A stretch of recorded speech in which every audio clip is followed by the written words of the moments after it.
Wyobraź sobie, jakby to było, gdybyś umiał od razu odróżnić klientów, którzy na pewno od ciebie nie kupią. Ile czasu i energii byś zaoszczędził? Na ile bezsensownych wiadomości nie musiałbyś odpisywać?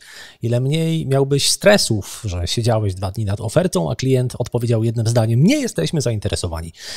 Nie wiem niestety, co zrobić, żeby każda twoja oferta była trafiona, ale w tym odcinku powiem ci, jak odsiać przynajmniej część klientów, którym na pewno niczego nie sprzedasz. Mała wielka firma. Podcast dla biznesu, rozwoju i przyjemności słuchania. Zaprasza Marek Jankowski. To jest odcinek numer 363. Jego sponsorem jest kurs Podcast Pro, w którym uczę, jak stworzyć podcast, który wzmocni twoją markę i przyciągnie do ciebie klientów. W sieci możesz znaleźć wiele różnych materiałów na temat nagrywania podcastów, ale trudno poskładać z nich jakiś spójny proces. Z kursem Podcast Pro nie musisz zgadywać, dostajesz gotowy przepis krok po kroku i ten przepis jest sprawdzony i przeze mnie, i przez setki innych podcasterów.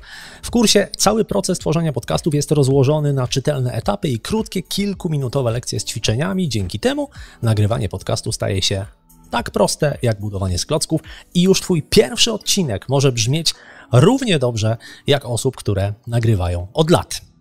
W kursie Podcast Pro wzięło udział do tej pory ponad 1000 osób. Sprzedaż nowej edycji zaczyna się, uwaga, dzisiaj, 21 czerwca 2021. Szczegóły znajdziesz na stronie podcastpro.pl. Powtarzam, podcastpro.pl.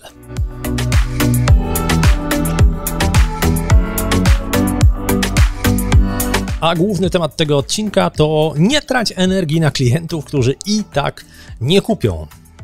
O co chodzi? Są takie branże, w których trudno zdecydować klientowi, czy stać go na twoje usługi, czy go nie stać. I tobie też trudno to ocenić, dlatego że są to branże, w których po prostu nie ma jednego cennika dla wszystkich, w których na pytanie o cenę odpowiadasz: to zależy. I bardzo często jest tak, że musisz przygotować klientowi ofertę, która będzie odpowiadać na jego indywidualne zapotrzebowanie. Przykłady takich branż to organizacja eventów. Event eventowi nierówny. Przykładem takiej branży może być tworzenie stron internetowych. Oczywiście można założyć, że masz jakieś pakiety, ale nie zawsze tak jest. Bardzo często trzeba skroić coś pod potrzeby klienta.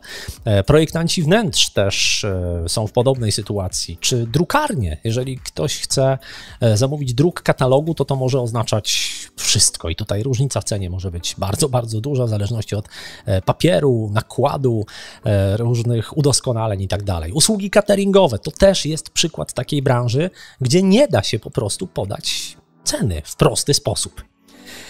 I często jest tak, przynajmniej ja się z taką sytuacją nieraz spotykałem, że firma, która świadczy tego rodzaju usługi, zaczyna rozmowę od pytania klienta, jaki ma budżet ten klient. I to jest niezły trop, bo jeżeli wiesz, w jakiej kwocie masz się zmieścić, to możesz powiedzieć na przykład, że w ogóle nie jesteś w stanie nic zrobić w tej kwocie, albo przygotować coś, co odpowie na potrzeby klienta. Tyle tylko, że klienci z różnych powodów boją się tę kwotę ujawnić.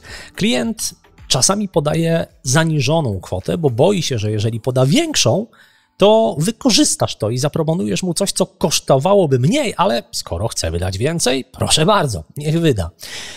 Klient czasami podaje nierealne widełki, podaje ci kwotę taką dość rozstrzeloną, gdzie ta górna granica jest dość wysoka i robi to dlatego, że chce wyglądać na poważnego kontrahenta, chce mieć silniejszą pozycję negocjacyjną, czyli wychodzi z założenia: ja pokażę, że mam dużo pieniędzy do wydania, niekoniecznie chcę je wydać teraz, ale to sprawi, że obiecując jakieś przyszłe kontrakty czy zlecenia, będę w stanie wytargować lepsze warunki.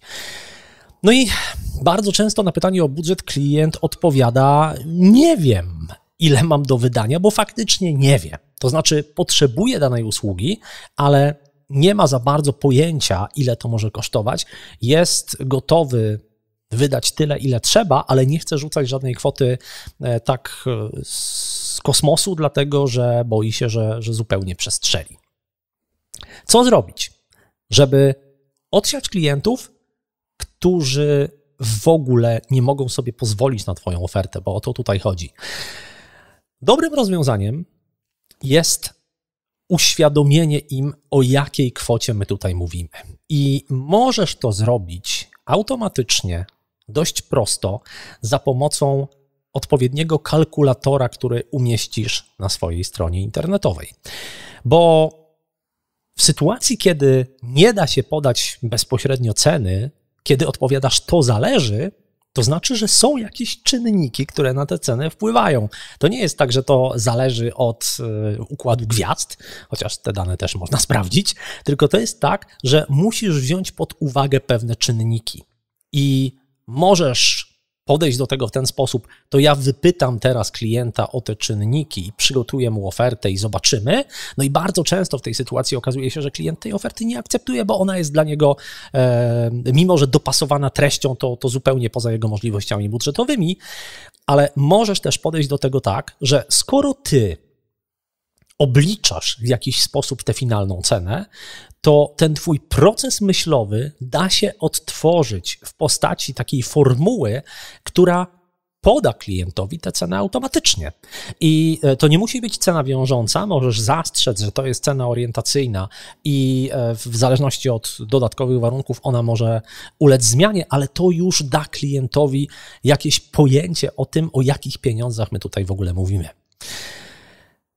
Tworzenie takiego kalkulatora może być dość dużym wyzwaniem, dlatego że możesz zlecić to programiście i on może dla ciebie coś takiego przygotować. Może to trochę potrwać i sporo kosztować, ale jeżeli trochę pokombinujesz i się postarasz, to jesteś w stanie przygotować taki kalkulator samodzielnie.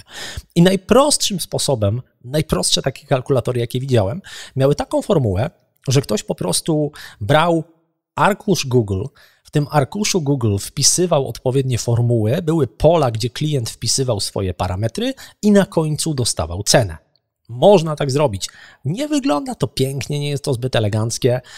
Klientom nieobeznanym z arkuszami może to sprawić trochę problemu, ale jest to jak najbardziej do zrobienia. Ale podam ci też dużo lepsze rozwiązania. Zaletą akurat arkuszy Google jest to, że są darmowe. Drugim rozwiązaniem jest taka platforma, o której mówiłem jakiś czas temu w małej, wielkiej firmie, tally.so. I ja osobiście wykorzystałem tę platformę, żeby zbudować kalkulator wyboru sprzętu do podcastów. Bo od czasu do czasu dostaję pytanie, jaki sprzęt do podcastów kupić. No i prawda jest taka, że nie ma jednej odpowiedzi, że to zależy i właśnie dlatego, że to zależy, przygotowałem kalkulator, który jest w stanie określić, jaka kwota przeznaczona na taki sprzęt będzie odpowiednia.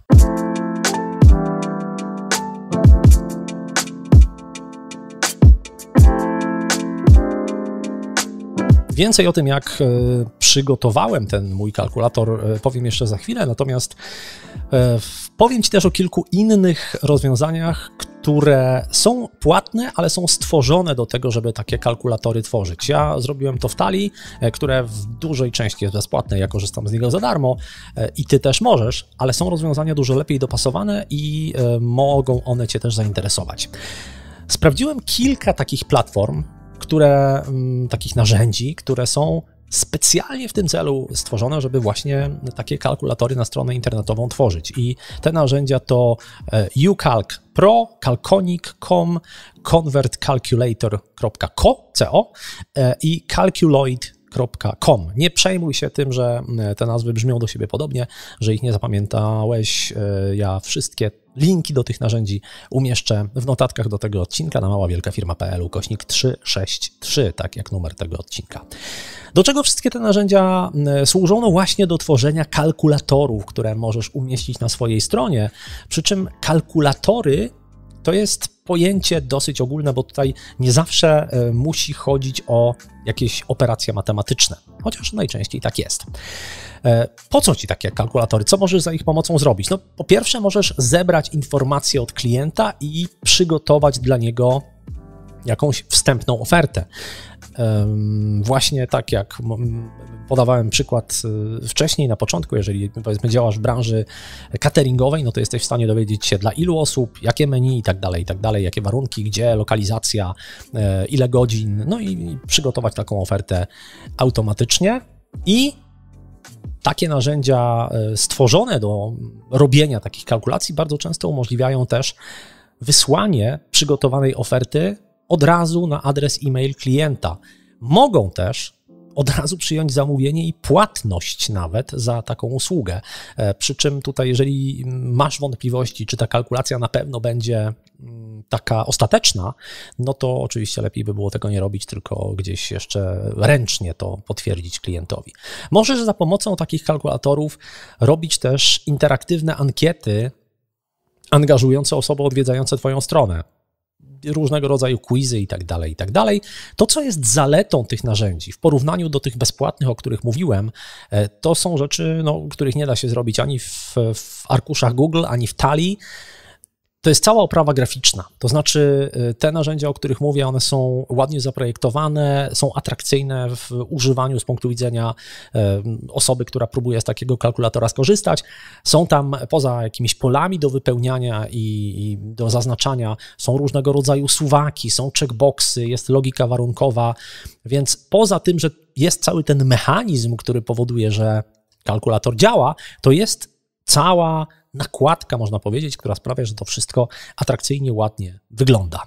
No i zastanawiasz się, i ja też się zastanawiałem, który z tych kalkulatorów, które z tych narzędzi Ci polecić.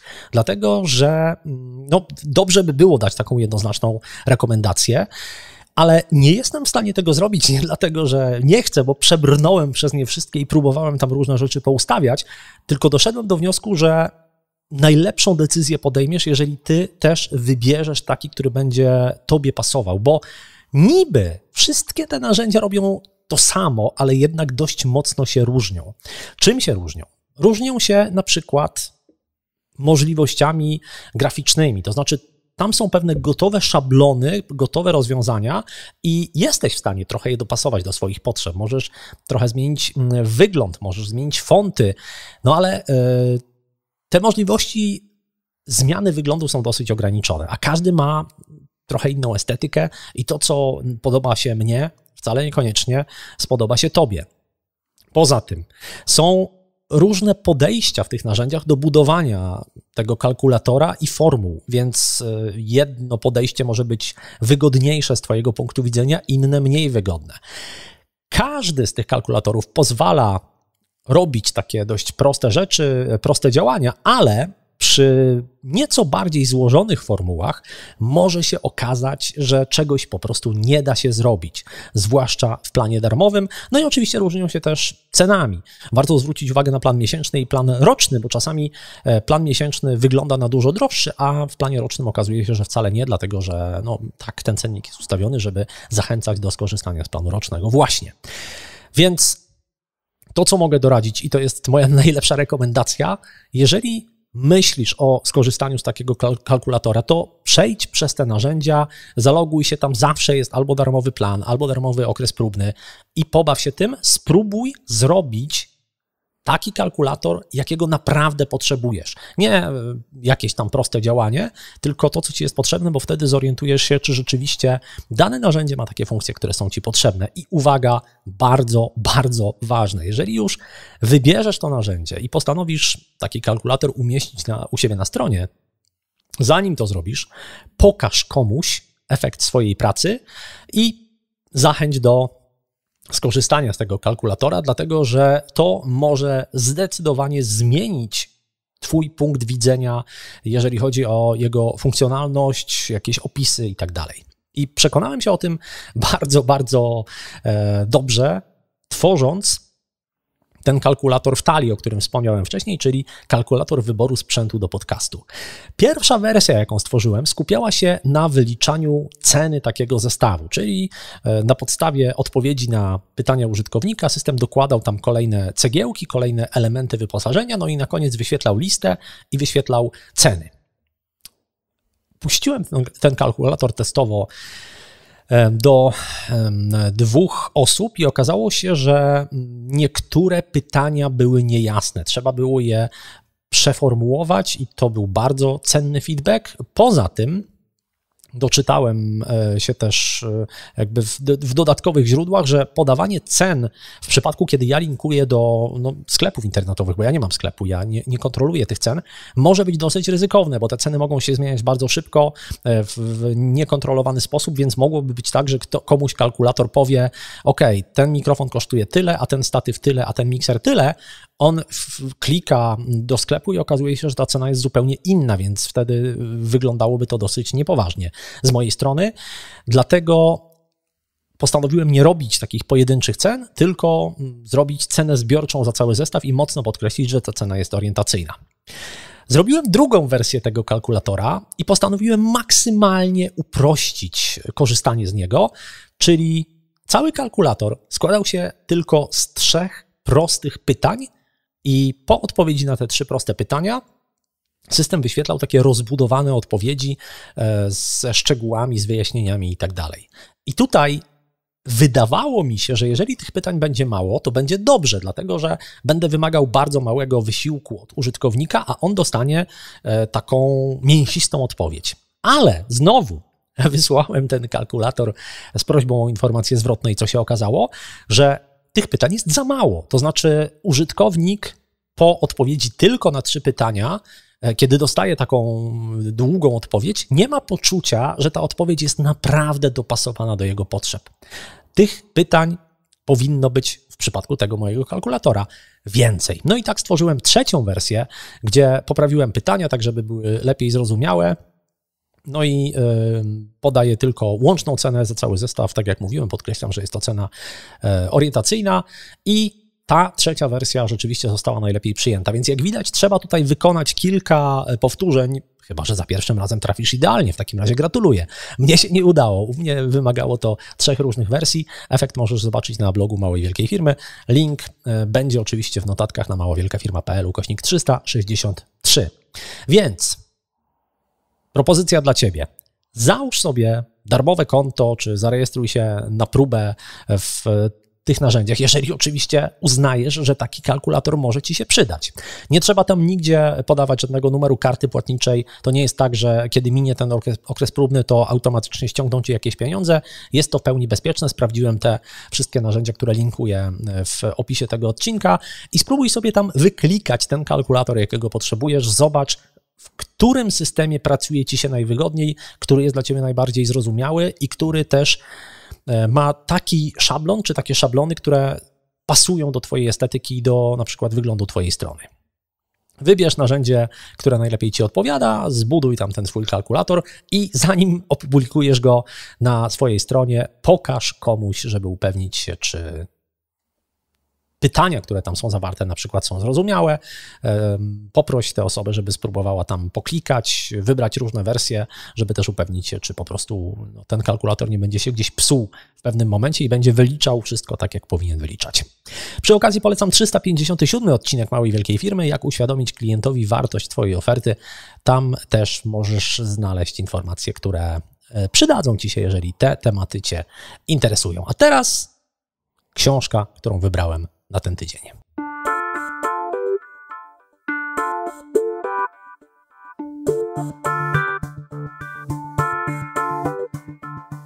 Wybrałem na dzisiaj książkę pod tytułem Automatic Clients, automatyczni klienci. Ta książka ma 2 autorów, są to Alan Sultanik i Robert Nekelius. I to jest książka o, jak tytuł wskazuje, automatycznym zdobywaniu klientów. Jest w niej opisany tak naprawdę lejek sprzedażowy, który powoduje, że jesteś w stanie pozyskać codziennie nawet kilkuset klientów. I ta książka proponuje dosyć ciekawe spojrzenie na pozyskiwanie klientów w ogóle. Zachęca do tego, żeby nie skupiać się tylko na konwersjach, które w internecie stały się takim miernikiem podstawowym, czyli jeżeli klient wykona akcję, której chcemy, no to wtedy jest to konwersja i im więcej konwersji, tym lepiej. Autorzy mówią, nie skupiaj się na konwersjach, skupiaj się na ekonomii, czyli skupiaj się na pieniądzach, które płyną z wykonywania kolejnych akcji, a nie na samych akcjach. Na wartości klienta przez cały jego okres kontaktu z Twoją firmą, czyli tak zwanym lifetime value.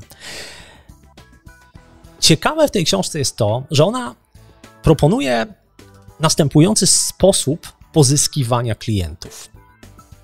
tworzysz produkt, który jest tani, ale jest naprawdę bardzo wysokiej jakości. I to może być książka, e-book, naprawdę mięsisty, konkretny, ciekawy, bardzo wartościowy, ale na tyle tani, żeby klienci nie mieli oporów przed zakupem takiej pozycji z poziomu telefonu, dlatego że tutaj podstawą jest reklama w social mediach. Wiadomo, że ludzie korzystają z social mediów bardzo często właśnie na telefonach, więc chodzi o to, żeby ktoś od razu z poziomu telefonu zobaczył reklamę, kliknął i kupił. Czyli wartość takiego produktu na pewno nie powinna przekraczać, myślę, 100 zł. I kiedy klient kupi ten produkt, to od razu, gdy kupuje, oferujesz mu upsell, żeby zwiększyć wartość koszyka. Dzięki temu, że wartość takiej pojedynczej transakcji rośnie, tak naprawdę spłaca ci się reklama. Chodzi o to, że tutaj nie musisz na tym etapie jeszcze zarobić, chodzi o to, żeby nakręcać kolejne reklamy, czy emitować, publikować kolejne reklamy za darmo, za pieniądze, które spłyną z tej pierwszej transakcji. A dopiero wtedy, kiedy klient już będzie u ciebie w twoim systemie, wtedy wciągasz go dalej i oferujesz mu kolejne rzeczy. Prawie wszystko dzieje się automatycznie, produkt jest cyfrowy, można to dowolnie skalować i tak dalej. I z jednej strony nie ma w tym nic nowego, no bo pewnie słyszałeś o tym, żeby dać klientowi tani produkt na zachętę, a kiedy już wyda u ciebie pieniądze, wtedy będzie ci łatwiej sprzedać mu kolejne rzeczy. Ale są pewne takie szczegóły w tym systemie, które są bardzo charakterystyczne. Po pierwsze, ten pierwszy produkt właśnie powinien być bardzo wysokiej jakości i wartość, którą daje, powinna zdecydowanie przewyższać jego cenę, żeby wywołać w kliencie taki efekt wow, żeby on pomyślał, o, to jest naprawdę genialne. I to, o czym mówią autorzy tutaj, też jest bardzo ciekawe, to znaczy oni mówią tak, daj klientowi kompletne rozwiązanie w tym pierwszym produkcie, ale zdawaj sobie sprawę z tego, że każde rozwiązanie generuje kolejny problem. Czyli jeżeli na przykład mówisz klientowi i wyłuszczasz mu w takim e-booku, jak nie wiem, stworzyć lejek sprzedażowy, to okazuje się, że to rozwiązuje jego problem pod tytułem nie wiedziałem, jak zrobić lejek sprzedażowy, teraz wiem, ale okazuje się, że on potrzebuje kolejnych elementów, potrzebuje wiedzieć, jak zrobić reklamy, które będą mu napędzać klientów, potrzebuje wiedzieć, jakie maile wysyłać do klientów, więc dajesz mu kolejne produkty, które rozwiązują te kolejne problemy.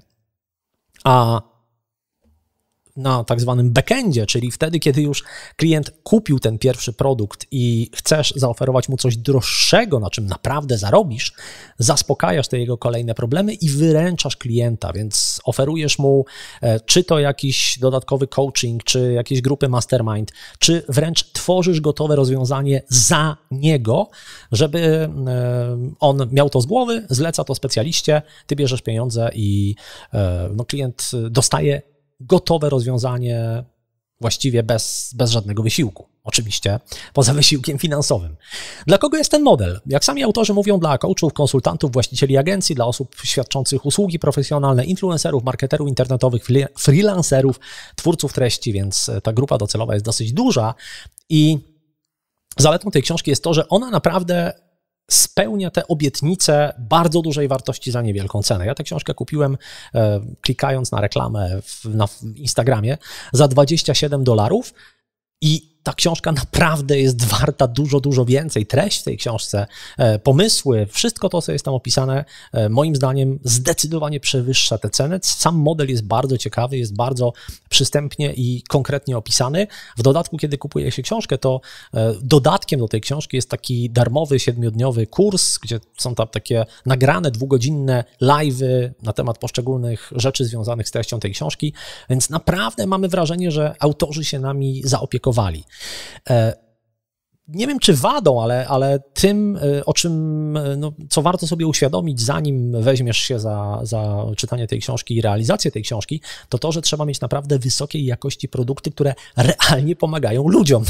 Jest to dosyć, powiedziałbym, podstawowy wymóg, wydawać by się mogło w przypadku biznesu, ale tutaj jest to szczególnie ważne i podkreślone.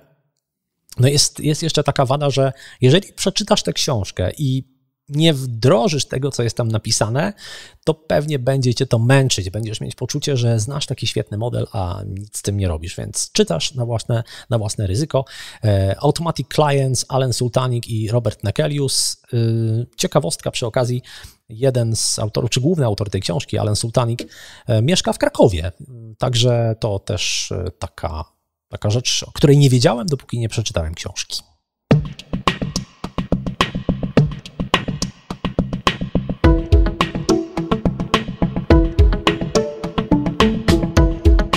Zbliżamy się do końca tego odcinka, ale zanim się pożegnamy, jeszcze oczywiście biotygodnia, ciekawy opis, który znalazłem na Instagramie i tym razem ten opis brzmi następująco. Słowna agentka, Centrum Korekty. Zdradzę Ci, jak tropić błędy w Twoich tekstach i tłumaczeniach na polski. Podpowiem Ci, jak pisać obłędnie. Pokażę Ci, jak zostać korektorką. www.centrumkorekty.pl. To jest instagramowy opis Ewy Bindy, która na Instagramie podpisuje się swoim imieniem i nazwiskiem, czyli Ewa_Binda.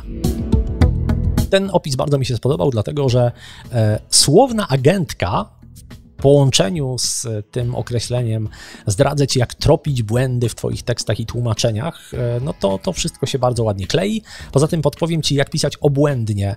To też jest bardzo ładna, ciekawa gra słów, więc wszystko mi się tutaj klei, wszystko mi się tutaj łączy i podoba, dlatego właśnie to bio wybrałem na dzisiaj. Gratuluję Ewie kreatywności, a w następnym tygodniu i w następnym odcinku zastanowimy się nad pytaniem, czy powinieneś spędzać więcej czasu w social mediach.